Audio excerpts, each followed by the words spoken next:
we are going to go over how to complete this value scale sheet. I start off with a value scale sheet every drawing class, whether you're in drawing 1, drawing 2, or drawing 3. Drawing 4 you don't have to because that's completely independent.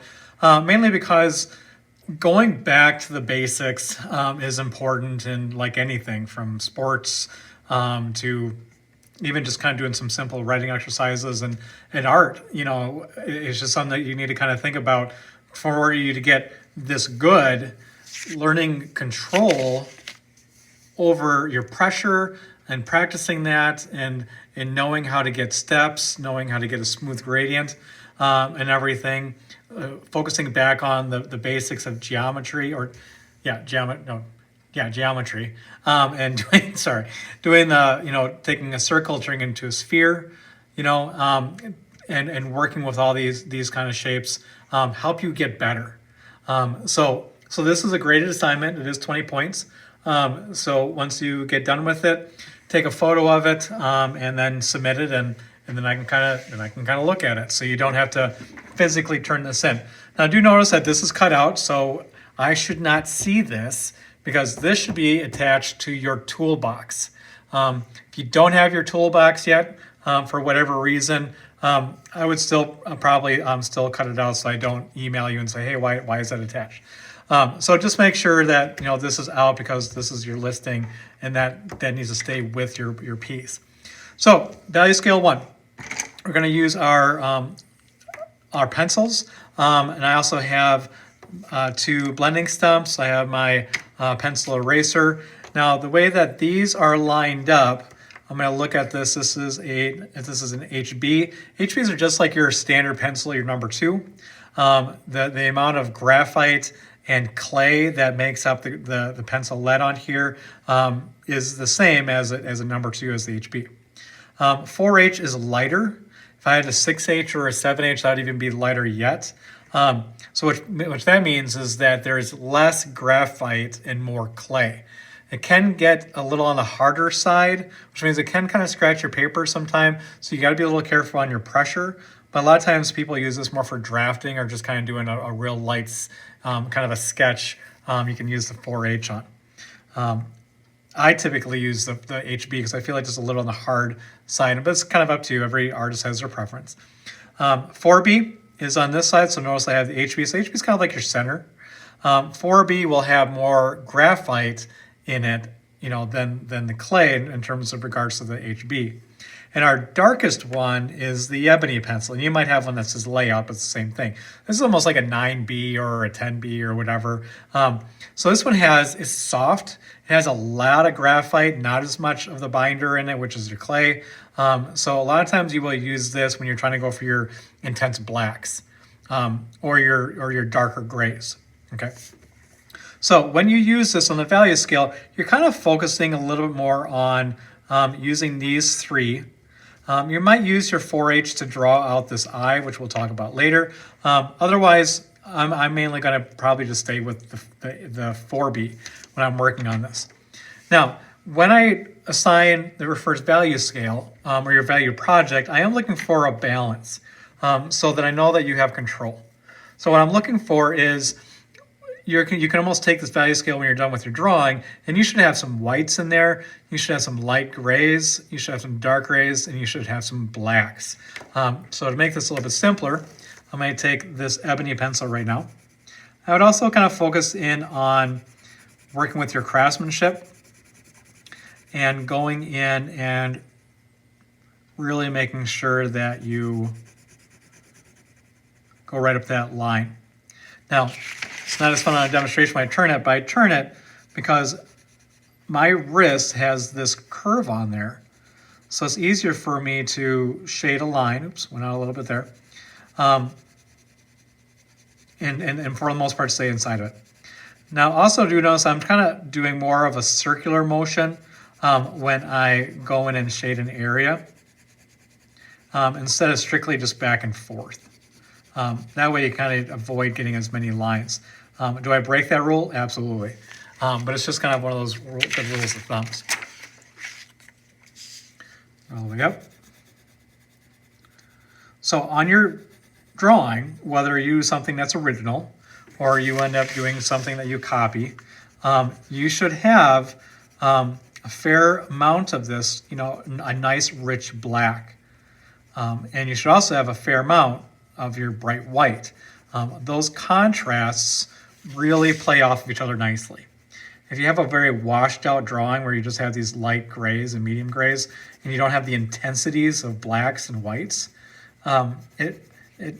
your piece just never really kind of comes alive. Try to do this as evenly as you can. I would spend more time on that, but this should be your darkest area. So wherever that's at, in case of this one right here, and inside here, the lashes are very dark, you're definitely going to go in this. Now, you can think about this as like percentages. So you have your white, which is 0% black. Then you can go to 33, 33%, 66%, 99, or basically 100%. So you want to kind of divide this up. Now I'm going to flip this over because I have such a nice wide graphite area there. And I can go in and shade an area like this. And again, I would go back. So you can try that out, see if you like it. But I'm doing my best to try to get more of a dark gray. Now right now this is kind of bumpy. Find the smoothest surface you can to draw on. At school we do have boards in your cubby that you can tape your projects down, and the board should be pretty darn smooth. This is still kind of bumpy. That's why you go in with your blending stump. You can use your tortillon. This is more for, these got a little more disposable, where you can kind of use this for, color pencils or whatever, but you can still use it to try to get into some smaller areas. But most people just use a blending stump, and then I can go in. And the blending stump, if you've never used them before, are pretty cool because they just smooth everything out. You might have before used your finger, or you might have grabbed a tissue, and you might have done that to try to get them as good as you can. It's probably a little on the light side. I kind of go back in, add some more of that graphite down. I don't want to go terribly dark, too much darker, but it's fine. Okay, next I'm going to jump into my 4B. Again, I can hold it like this. So also what's nice about this is it prevents, the scratches as opposed to going in just with that small tip. Trying to think about my pressure. I don't want to press down nearly as much.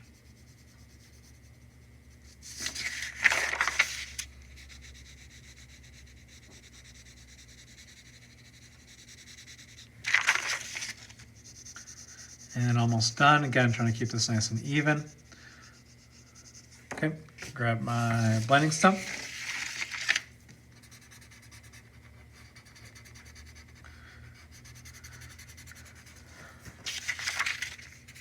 Now, I might look at this, and you need to start deciding, and this is the difference between like a 20 points or 19 points or 18 or whatever, is I'm looking at this, I'm trying to see if there are even steps. I feel like this is too dark. So I'm going to go in with one of my erasers. Let's use this cap eraser. You can use your large white eraser. You can use your kneaded eraser, whatever you kind of feel comfortable with. But I just want to lighten that up and then go back in with this. Now I feel like that's better, but I want to go back in. And like I said, I was trying to be a little cautious on this middle gray, but I was probably overly cautious with it. But actually that's not that bad. I am not perfect at drawing. So what's nice about that is, even though I have, somewhat high expectations in class, it's not insanely high expectations. So I feel like that's pretty good. Now, the way you do the rest of them is you go to value scale 2, and you basically are almost drawing a line right here. So this is your bright white, which means that's the color of the paper. You don't touch that square. You don't touch that square, you don't touch that square. And that's important. A lot of times when people start drawing, they want to cover the whole thing in graphite. Well, you just kind of shot yourself in the foot because you need this to make this pop out. So you need both of them. Now this one right here should be a super light gray. And what's kind of cool is that you not only have these 4 pencils to draw with, you actually have this. Right on the tip of here, that's graphite. And when I want to get a nice light gray area, I can go in, grab something from a real dark area. And I don't know if you can see this on the video or not.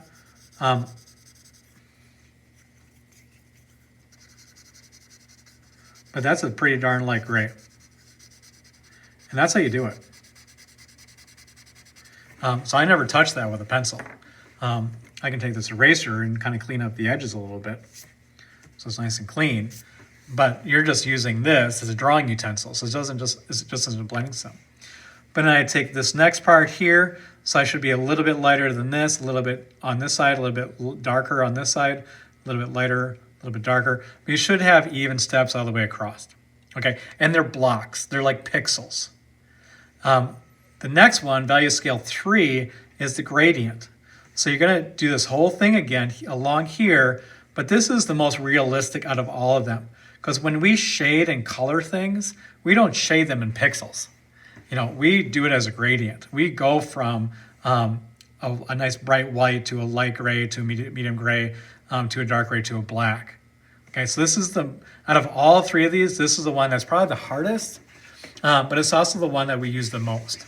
Okay, next over here, you're going to try to take these 2-dimensional shapes here and try to make them more of like a simulated 3-dimensional form. So a nice highlight in here, and then you have your secondary and your main shadows. Do notice there's a highlight along here. You need that to help pop out this shadow, and then you just do the rest of them. So I'm sorry I kind of mixed those up. You might have one that's right. This was an old mistake. So do that. Don't forget the shadows. And lastly is the eye. You can cheat if you want, where I could take this and fold this like this. Kind of have to fold it behind it. And then take this, and put this up to, like, this is a window. Put up the window, you can see the eye there. So you can at least get the lines in there. Because I'm more interested and concerned about how well you are managing this versus how good you are at drawing. So get the main lines in there, and then show me your magic, in terms of, how good can you get this in terms of those values to match that, okay? Once you're all done with that, take a picture of this, turn that into Schoology, and again, it's 20 points. And that's about it. So if you have any questions, please let me know.